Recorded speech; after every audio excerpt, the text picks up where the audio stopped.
Hi everybody, welcome to IndyCar on the, what was it today, the 14th today, 14th of August, I think. Today's news is mostly about, well, the usual story, Brexit, isn't it? Brexit and America. So let's take the Brexit issue first. What's been going on in the last 24 hours?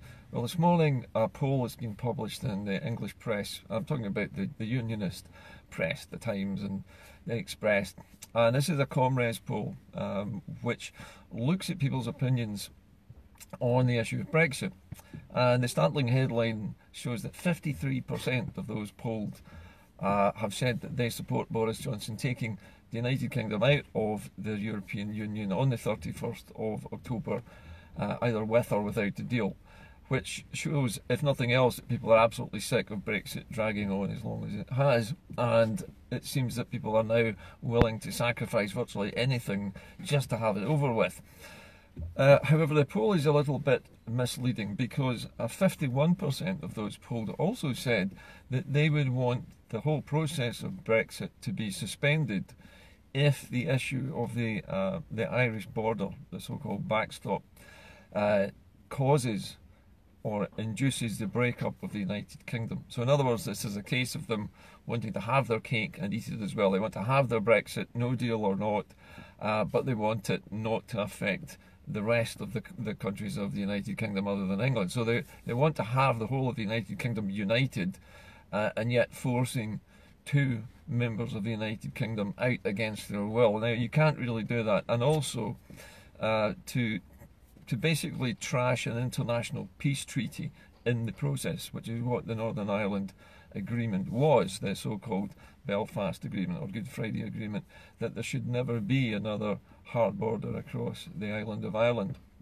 And having committed the Republic of Ireland to basically relinquishing its claim on the northern part of the island of Ireland in exchange for a peace deal with the UK, where the United Kingdom promises a border poll if it's judged that the people of Northern Ireland no longer feel that they want to be part of the United Kingdom.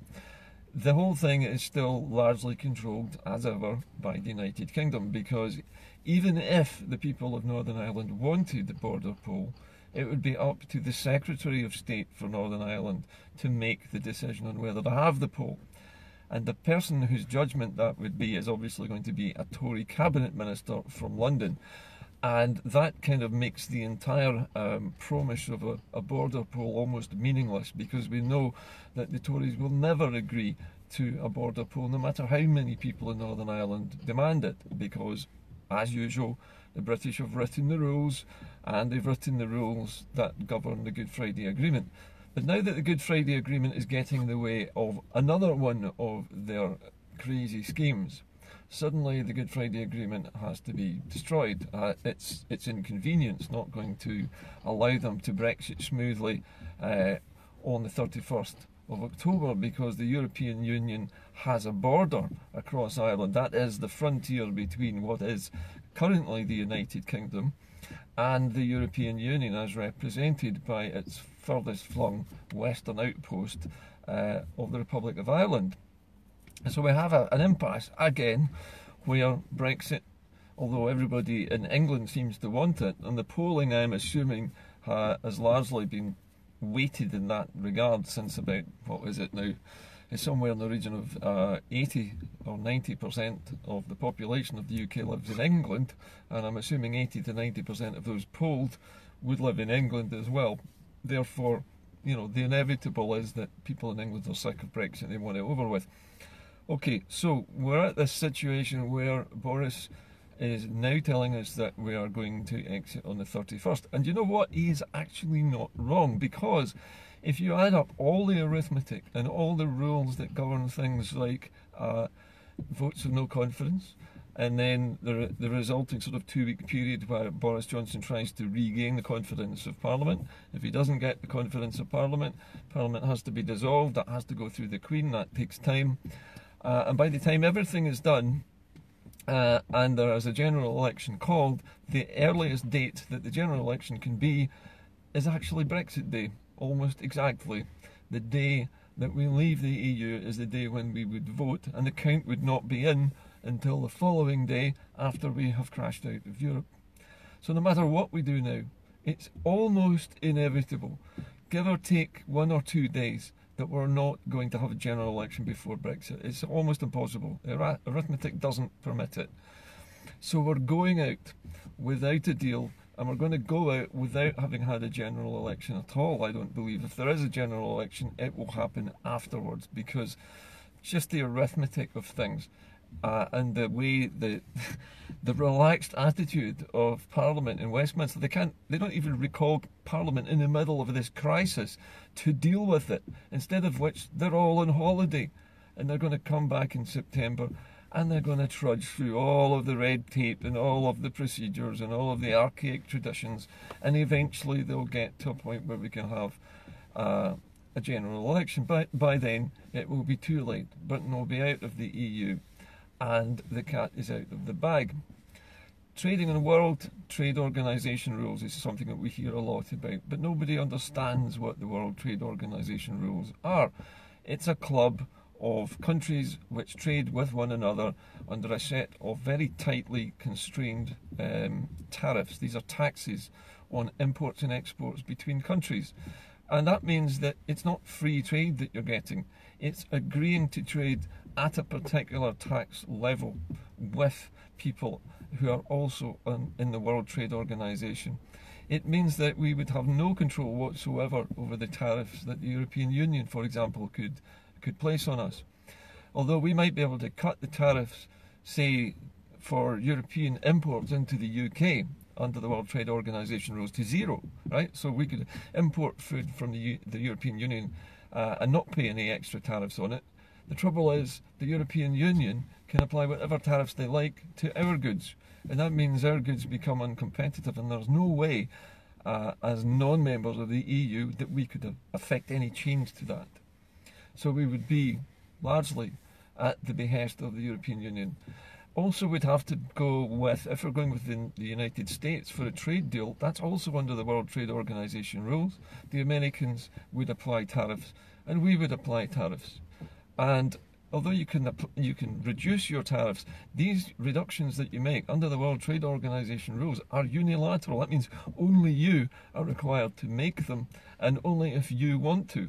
So that means you could reduce the tariffs on American goods coming into the UK, but the Americans don't have to reciprocate. There's no agreement under World Trade Organization rules to do it. All of this is leading up to the point where Britain is almost completely isolated at the weakest possible trading position you could be in to have any kind of negotiation with anybody else.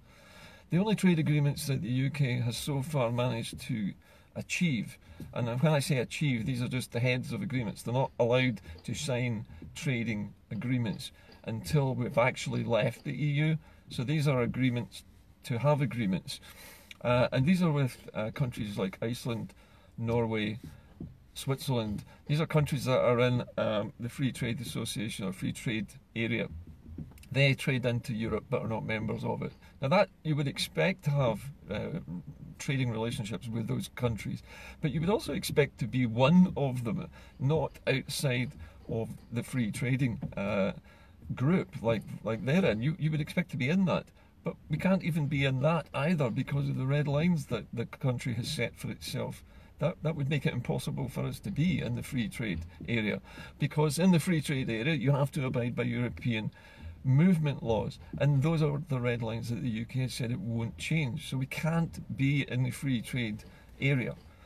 So we're out, completely out, after Boris takes us out.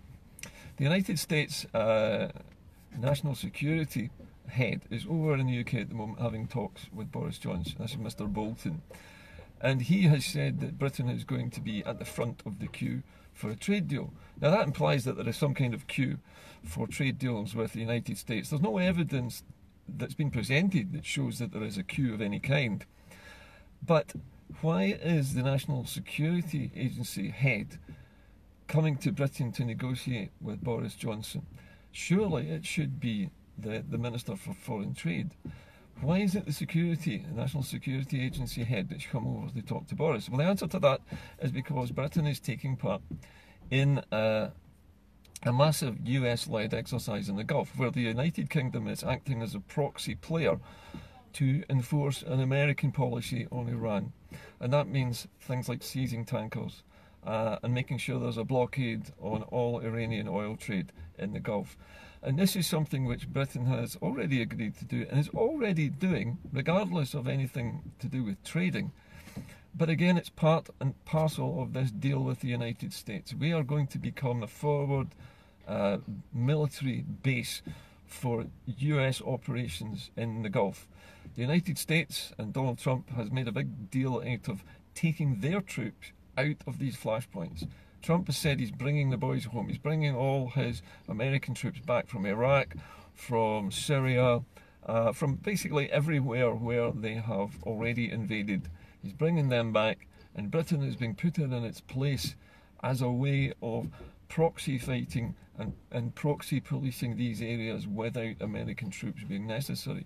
Britain has already accepted the role as a military, it's not even a partner, we become a sort of an ally, but more than an ally. By becoming part of this military adventure with the Americans, we are basically selling ourselves for this trade deal with the United States, where we have to lower our standards to allow their inferior goods and their unsafe foods to come into the United Kingdom. We also have to allow them access to buying into our National Health Service and any other state-run departments that could be privatised. All of this is happening and being planned at the moment. And it's no secret that the people who bankrolled Nigel Farage and the Brexit Party, Steve Bannon, who is a Trump supporter and has funded Trump's campaign, the Americans are the ones who are driving Brexit. They're saying they approve of Brexit, they want it to happen. Of course they want it to happen, it is they who have planned it. Farage is another proxy actor working for the United States to destabilise Europe to America's advantage. America is also working in Hong Kong to destabilise Hong Kong. You may have noticed last night in the news a lot of footage of protesters in Hong Kong being kettled into an underground railway station with tear gas rounds being fired at them. And one person is on the ground, you'll notice in the footage, wrapped in what? A Union Jack, having the hell kicked out of him by about half a dozen supposedly Hong Kong security police.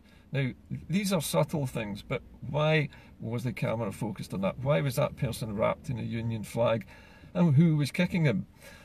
The answer to that we'll never know, but this is all part of the continued destabilisation of America's opponents. China is one of the major ones. Britain is being told not to accept Huawei hardware into its 5G network, and yet we can't stop doing that because we already started it. Puts Britain in a very awkward position. Okay, so at the end of all this we have the usual mess, but we have more and more television coverage in the BBC and other places saying that a big trade deal is coming from the United States. Everything will be well. The Europeans are bad people. Everything in Europe is bad. And they're making a big thing out of European Union supposedly making people vote again and again until they, quote, get it right. Now that is not true. That's a misrepresentation. There have been instances where referendums have been rerun several times in Europe. And each time they have rerun a referendum on a European issue, the Europeans make an adjustment to whatever is being proposed so that it becomes palatable to the people who are voting on it. They don't just force them to accept the same thing. That wouldn't happen, and nobody in their right mind would accept it. If the European Union cannot get a country to agree to some new plan or some new policy, they adjust that policy for that country, and then they offer it to them in a negotiated different form. And that is what negotiation is about. They offer them a chance to vote again. If it's still not right, they do some more tweaking and they make some concessions and they put it back to the people. That is what is supposed to happen in a democracy. Until it is palatable to people and they can all agree to it, and then the whole of Europe accepts that and moves forward as one group. This is how a group of nations is supposed to be run. Not by an iron fist and not by an unelected Prime Minister of an unelected party which has a majority of just one, which is forcing two other countries which voted categorically not to Brexit the EU, being forced against their will and against their democracy and against their democratically expressed wishes to do something which is definitely going to be a disaster for those countries. All of the way through Brexit, this divisive force is forcing the UK apart. The United Kingdom wants to have its cake and eat it as well. It wants to be separated from Europe, but it wants to have trade deals. It wants to be separated from Europe, but it wants everybody in the United Kingdom to go along with it, despite having voted against it. They want all of the countries of the United Kingdom to just go along with it, except that Scotland and Northern Ireland voted against it. Scotland voted in every single constituency not to Brexit. So we're in a situation where Scotland now has to have a vote to separate itself from Brexit, because there isn't any other solution to this issue. There's only one solution, and that is to vote to become independent, because nothing else will work. There isn't enough time now to do anything else, and the arithmetic of Westminster and the length of time it takes them to do anything, which is already enormously long because of all their holidays, is lengthening all the time. And it looks as if there is a general election to settle the issue of Brexit, it will happen after the deed has been done. And therefore it's now incumbent on the SNP, as the Scottish Government, to name the day when we will vote on our independence. And it's a case of ready or not, here we come, because we have to be ready for this vote. The SNP has to force through the legislation it needs to hold the referendum before we Brexit, and the date must be set before we Brexit. Preferably, we should vote well before Brexit Day.